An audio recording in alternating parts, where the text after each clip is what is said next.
नमस्कार। आपका real estate के व्यापार में, रियल इस्टेट के बिजनेस में as a employee, as a business partner आपका स्वागत है। रियल इस्टेट एक इंडस्ट्री है और रियल इस्टेट को प्रोफेशनलिज्म से लोग कर रहे हैं। मैं रियल इस्टेट का थोड़ा इतिहास बताता हूँ। भारत में राजा महाराजाओं का समय था, अंग्रेज़ों का समय था। ज़मीनों के प्रति, रियल इस्टेट के प्रति लगान, कर वसूली, चकबंदी और ज़मीनी विवादों के कारण जो रियल इस्टेट है उसके प्रति लोगों का आकर्षण बहुत ज़्यादा नहीं था। रीज़न ये था कि सब जगह ज़मींदार जो है वह दुनिया का जितने भी लोग थे, राजा महाराजा या अंग्रेज या सरकारें, उनका कर और लगान प्रदान करने वाला व्यक्ति था। इसलिए कई हजार साल तक ज़मीनों के प्रति कोई आकर्षण नहीं होने के कारण से ये इंडस्ट्री नहीं बन पाई। उस समय मेन जो लोग अपने पूंजी का कमाई को सोने में इन्वेस्ट करते थे, और 1990-95 तक जब शेयर मार्केट बूम पे था, केतन भाई मेहता के टाइम तक, तो शेयर मार्केट में इन्वेस्ट करते थे या फिर कहीं ना कहीं बॉन्ड, शेयर बॉन्ड वगैरह, म्यूचुअल फंड वगैरह खरीदते थे।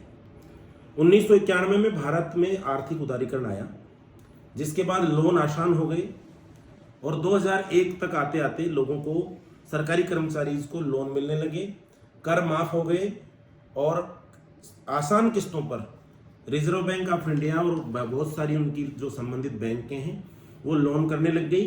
अप्रूव्ड प्रॉपर्टीज होने लगी, प्राधिकरण बने, जमीनों के रेगुलेशन बने, डेवलपमेंट, शहरों में डेवलपमेंट अथॉरिटी बनी, और इस तरह से जो कैश फ्लो था वो बहुत तेजी से बढ़ा, लोगों की इनकम का संसाधन बना। लोग अपने गांव की जमीन बेच करके शहर में आके रहने लगे, और शिक्षा के बहुत तेजी से प्रसार के कारण 2001 से 2005 तक जो हमारे शहर थे वो शिक्षा की नगरियां बन गए, और लोग बहुत तेजी से शहरों की तरफ प्रस्थान करने लगे, और ये रियल इस्टेट इंडस्ट्री बन गया। रियल इस्टेट 2006 के बाद पूरे भारत में बहुत तेजी से बढ़ा। लोगों ने, जिन्होंने रियल इस्टेट में इन्वेस्ट किया था 2000 के आसपास, उनके आज 20 से 30 गुना, 40 गुना तक भी रिटर्न आए हैं। रियल इस्टेट को और बारीकी से समझने के लिए पूरे वर्ल्ड के नक्शे पर देखें तो भारत रियल इस्टेट के जो एनहांसमेंट है, जो रियल इस्टेट का जो व्यापार है, इंडस्ट्री है, इसकी वृद्धि में बहुत पीछे है। जो विकसित देश हैं, अमेरिका, रूस, चाइना, जापान, इटली, फ्रांस, इन देशों के अंदर ये इंडस्ट्री बहुत पहले से थी, और लोग अपने धन, जो कमाया हुआ, गाड़ी कमाई है, मेहनत की कमाई है, उसका इन्वेस्टमेंट रियल इस्टेट में करते थे, और उनको 10 से लेके 30-35% का रिटर्न आता था। रियल इस्टेट के अंदर भारत में जब ये क्रांति शुरू हुई, आप देखेंगे कि वर्ल्ड के अंदर रियल इस्टेट के बहुत बड़े वॉरेन बफेट जैसे टाइकून हैं, बहुत बड़ी बड़ी रियल इस्टेट की वर्ल्ड क्लास कंपनियां हैं। भारत में भी जब ये काम चालू हुआ तो ये बड़े शहरों में चालू हुआ, गुड़गांव, मुंबई, चेन्नई, कलकत्ता, वहाँ पे बड़ी बड़ी रहेजा, गोदरेज, ऐसी बहुत बड़ी बड़ी कंपनियाँ, DLF, बहुत सारी कंपनियाँ हैं जिनके नाम लेने की जरूरत नहीं है। बहुत सारी कंपनियों ने इस इंडस्ट्री को प्रोफेशनली रिकॉग्नाइज कराया। अंसल्स है, ओमेक्स है, वाटिका है, ये बहुत सारी कंपनियां हैं जो जयपुर में, दिल्ली में, नोएडा में, अहमदाबाद में, इंदौर में, बड़े मतलब जो डेवलप सिटी हैं उनके अंदर आए। उनकी छोटी छोटी कॉपी होकर के यहाँ लोकल मार्केट्स जो है, northern India, south India, India के विभिन्न पार्टों में अलग अलग एंगल पर रियल इस्टेट अपने आप में बिल्ट हुआ। समय के अनुसार थोड़ा समय चलता रहा, और 2006 के आसपास में ये एक पॉपुलर इंडस्ट्री बन गई, और जितना गोल्ड में लोग इन्वेस्ट करते थे उतना ही इन्वेस्टमेंट मुझे लगता है कि रियल इस्टेट में करने लगे लोग, उतना ही इन्वेस्टमेंट म्यूचुअल फंड में और शेयर मार्केट में भी करने लगे। कुछ समय बाद रियल इस्टेट के अंदर जो डेवलप मकान है, रेडी टू मूव इन मकान है, रेडी टू शिफ्ट मकान है, उन प्लॉटिंग के बिजनेस में approved, unapproved, authentic, unauthentic real estate market के ऊपर एक ठप्पा रहा है। इसके अंदर चीटिंग, जालसाजी के बहुत चांसेस रहे हैं। तो 2014 में भारत में रेरा आया, जो भूमि का लोकपाल है, भूमि का कानून, भूमि और बिल्डरों के बीच, कस्टमर और बिल्डर्स के बीच एक सुधार आया। उसके बाद में ये real estate industry professional real estate industry बन गई। मैं ये समझता हूँ कि आज जो रेरा लाइसेंस्ड रियल इस्टेट के ब्रोकर बिल्डर्स हैं वो किसी भी प्रकार से कस्टमर से मतलब चीटिंग नहीं कर सकते। रेरा में अप्रूव होने से पहले बहुत सारी मार्केट में समस्याएं थी। बिल्डर एक प्रोजेक्ट के पैसे से 3 प्रोजेक्ट बनाते थे, ब्रोकर्स भी चीटिंग करते थे। लेकिन रेरा के आने के बाद में रियल इस्टेट इंडस्ट्री एक बहुत अच्छा व्यवसाय है और एक इंडस्ट्री है, इसको बहुत ही ज़्यादा अब भारत में इन्वेस्टमेंट के रूप में मान्यता मिल रही है। मैं रियल इस्टेट के बारे में आपको बता चुका हूँ। अब हम बात करते हैं what is the market of real estate. अगर मैं वर्ल्ड के एंगल से देखूँ तो ये वर्ल्ड के अंदर कई देशों से बड़ी 3 ट्रिलियन की इंडस्ट्री वर्तमान में है। 2030 तक ये 3 ट्रिलियन की इंडस्ट्री हो जाएगी। अभी 1 और 2 के बीच, 2 और 3 के बीच रन कर रही है रियल इस्टेट व्यवसाय। अब मैंने जैसा कि आपको बताया इसी वीडियो में पहले कि पहले रियल इस्टेट का एक समस्या थी लोगों के लिए, चीटिंग के चांसेस थे। पहले सरकारों का ध्यान इन्वेस्टमेंट में नहीं था, लोग हैंड टू माउथ थे, गरीबी थी, फाइनेंशियल जो फ्लो था, कैश फ्लो था वो कम था। लेकिन अब जो रियल इस्टेट जो मार्केट है वो 3 ट्रिलियन से ज़्यादा का हो गया है। और भारत विश्व के नक्शे पर अगर मैं भारत को देखूं तो भारत के अंदर सबसे बढ़िया बात यह है कि भारत बहुत शांतिप्रिय विकासशील देश है। यहाँ पे सारी जलवायु, मौसम और यहाँ पे खनिज संपदा, रोड संसाधन, इंफ्रास्ट्रक्चर और बहुआयामी सांस्कृतिक विरासतें हैं। यहाँ पे घूमने, education, tourism, gold, diamond, stone, मतलब जो आपको खनिज संसाधन चाहिए वो सब भारत के अंदर है प्रचुर मात्रा में। इसलिए वर्ल्ड के मैप पर चाइना और भारत 2 ऐसे देश हैं जहाँ पर जो भूभाग क्षेत्र है, ज़मीनी क्षेत्र है, वो बहुत ज़्यादा है। भारत के अंदर एक तरफ हिमालय पर्वत है, एक तरफ समुद्र है, एक तरफ थार का रेगिस्तान है, यानी विविधता से भरा ये देश है। तो यहाँ पे बहुत बड़ी ज़मीन भारत में उपलब्ध है। तो विश्व के सभी देश यहाँ पे अपने फैक्ट्री, कल कारखाने और जितनी भी MNC वर्ल्ड की कंपनियाँ हैं वो यहाँ पे इन्वेस्टमेंट करना चाहती हैं। जितनी भी वर्ल्ड की फैक्ट्री इंडस्ट्रिस्ट हैं वो यहाँ पे इन्वेस्टमेंट करना चाहते हैं। जैसे कि अभी आज का ही ताज़ा समाचार है कि एलन मस्क, टेस्ला जो कंपनी है वो भारत में प्रधानमंत्री जी के आवेदन पर भारत के अंदर टेस्ला का प्लांट लगाएगी।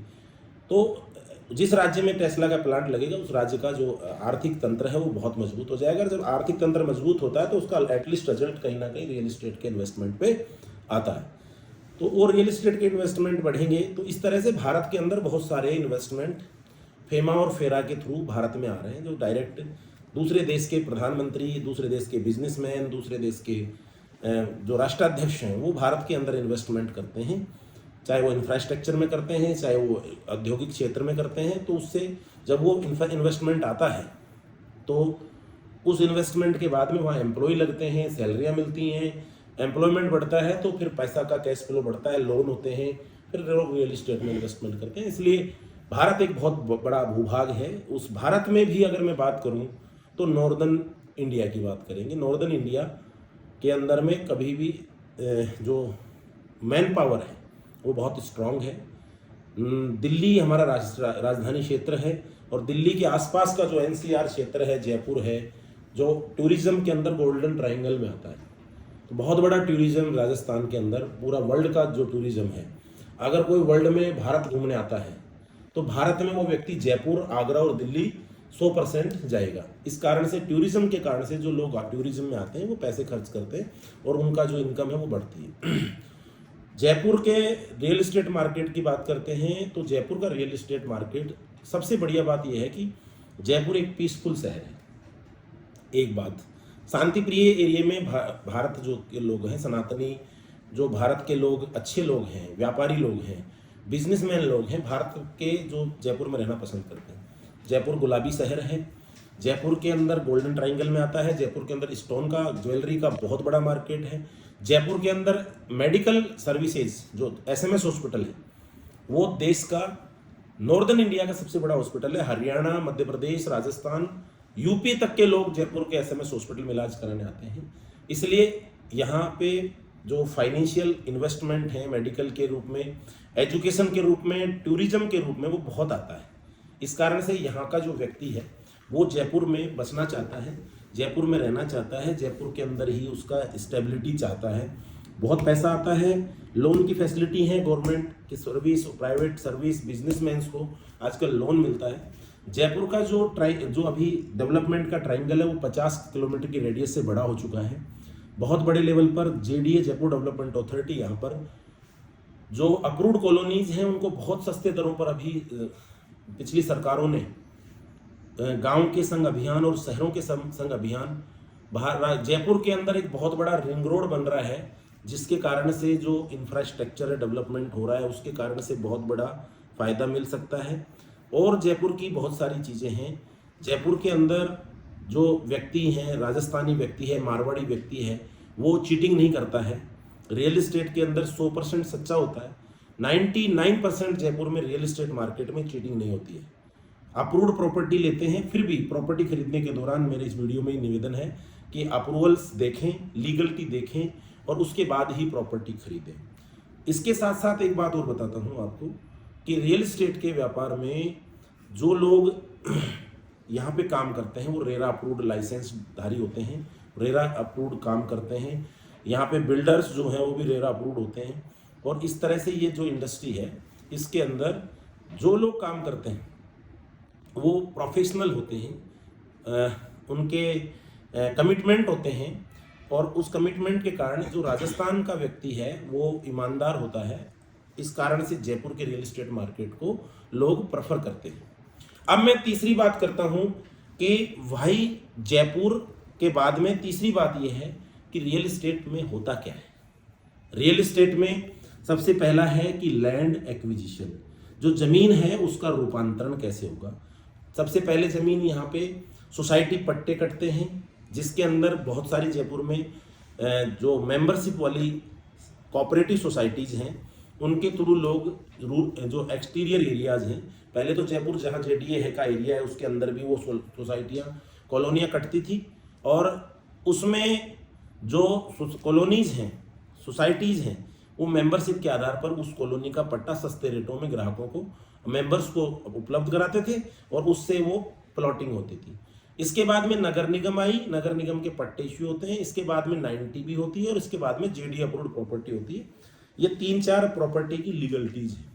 प्रॉपर्टी की लीगलिटीज़ के साथ साथ जो जेडी अप्रूव्ड प्रॉपर्टी होती है उसके ऊपर में या तो प्लॉटिंग होती है या मकान बनते हैं या फ्लैट बनते हैं, फार्म हाउस, कमर्शियल्स और एग्रीकल्चर लैंड। ये लैंड के कुछ फॉर्म हैं जो अलग अलग फ्लैट, मकान, प्लॉट, एग्रीकल्चर लैंड और फार्म हाउस, कमर्शियल्स, ये इस तरह की लैंड की फॉर्मेशंस हैं।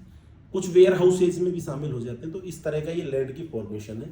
उसके बाद जो मकान बनाते हैं तो बने बनाए मकान और खुद बनाने में बड़ी दिक्कत होती है। एक प्रोफेशनल व्यक्ति जब मकान बनाता है तो वो उसकी रेट अनप्रोफेशनल नए आदमी की तुलना में कम बजट में बनाएगा। उसके पास उसके संसाधन, बनाने की जो इक्विपमेंट, बनाने वाले लोग, बनाने वाले साधन और जो मटेरियल चाहिए वो अच्छे रेट में एक्सपीरियंस्ड व्यक्ति जितना पैसा बचाता है वो बिल्डर कहलाता है और अनएक्सपीरियंस व्यक्ति जो बिना बचाए उतना ही उससे ज़्यादा पैसे लगा देता है वो एक अनएक्सपीरियंस्ड ओनर होते हैं। इस गैप को और उसमें बनाने के दौरान बहुत सारी टेंशन आती है। उस टेंशन को कम करने का काम रियल एस्टेट में कुछ एक्सपर्ट जिन्हें बिल्डर कहते हैं, बिल्डर्स की जो हम फॉर्म में है, और बिल्डर जो है प्लाट खरीदता है, अप्रूव्ड प्रॉपर्टी खरीदता है, लीगल प्रॉपर्टी खरीदता है, गवर्नमेंट से उसकी अप्रूवल लेता है और उसके बाद में वो प्रॉपर्टी पर विला या फ्लैट बनाता है। विला और फ्लैट का कॉन्सेप्ट बहुत क्लियर है। विला के अंदर लैंड भी अपनी होती है, छत भी अपनी होती है। फ्लैट्स के अंदर कुछ पार्टीशंस होते हैं, कॉमन फैसिलिटी डेवलप होती है, कॉमन फ्लैट्स होते हैं और कॉमन ही एरिया होता है, उसको फ्लैट कहते हैं। लोन कैसे होता है, उनके अप्रूवल्स होते हैं, बैंकों के अंदर अप्रूवल फॉर फाइनेंस APF होता है, रेरा अप्रूवल का डॉक्यूमेंट लगता है, अप्रूवल नहीं है तो कुछ टर्म्स हैं, 500 गज के छोटे प्लॉट्स में डायरेक्ट बैंक लोन कर देती हैं। और लोनेबल प्रॉपर्टी के ऊपर में कस्टमर जब उस प्रॉपर्टी को देखता है, अपनी चॉइस की प्रॉपर्टी होती है, उसको विजिट कराते हैं और विजिट कराने के बाद में उसके ऊपर में जो उसका एडवांस वगैरह होता है, कुछ परसेंट 10% 20% एडवांस हो जाता है। एडवांस के बाद में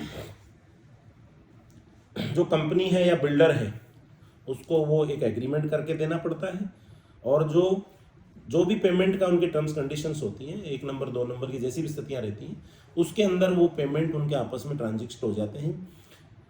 जितना पैसा बैंक से लोन एलिजिबिलिटी होती है, बैंक उसकी प्रॉपर्टी की वैल्यूएशन करती है, थर्ड पार्टी से वैल्यूएशन कराती है, 2-3 प्रकार की वैल्यूएशन होती है, लीगल कराती है और एलिजिबिलिटी चेक करती है। जो जिसने लोन लेना होता है, जिसको प्रॉपर्टी खरीदनी होती है, उसकी एलिजिबिलिटी चेक करती है, भाई ये व्यक्ति एक्स अमाउंट का लोन ले रहा है, इसकी एलिजिबिलिटी है कि नहीं। तो उसमें लोन गवर्नमेंट सर्वेंट का होता है, MNC प्राइवेट कंपनियों में अच्छी कर्मचारी होते हैं जिनकी सैलरी अच्छी होती है या कम होती है, जितना उसका तनख्वाह होती है उसके हिसाब से लोन होता है। और प्राइवेट जो बिजनेसमैन होते हैं या फिर जो फुटकर व्यापारी होते हैं, जो पैसा कमाते हैं, जिनकी एलिजिबिलिटी रिटर्न्स होती हैं, ITR होती हैं, फॉर्म नंबर 16 होता है, इस तरह के बहुत सारे लोन के डॉक्यूमेंट होते हैं जो एक अलग से लोन के ऊपर जो वीडियो होगा उसमें देखेंगे आप। लोन की एलिजिबिलिटी के बाद में उसका लोन सैंक्शन हो जाता है। रजिस्ट्री के टाइम पे बैंक का वकील लोन का चेक लेके आ जाता है, बिल्डर को चेक हैंड ओवर करता है, रजिस्ट्री करा देता है और रिमेनिंग पेमेंट बिल्डर को बायर हैंड ओवर कर देता है, और इस तरह से उसकी वो प्रॉपर्टी रजिस्ट्री हो जाती है रजिस्ट्रार ऑफिस के अंदर। हमारे जयपुर में रजिस्ट्रार ऑफिसेज हैं और वो प्रॉपर्टी उसको हैंड ओवर हो जाती है। इस तरह से एक रियल एस्टेट का मैंने पूरा सर्किल आपको बताने का प्रयास किया।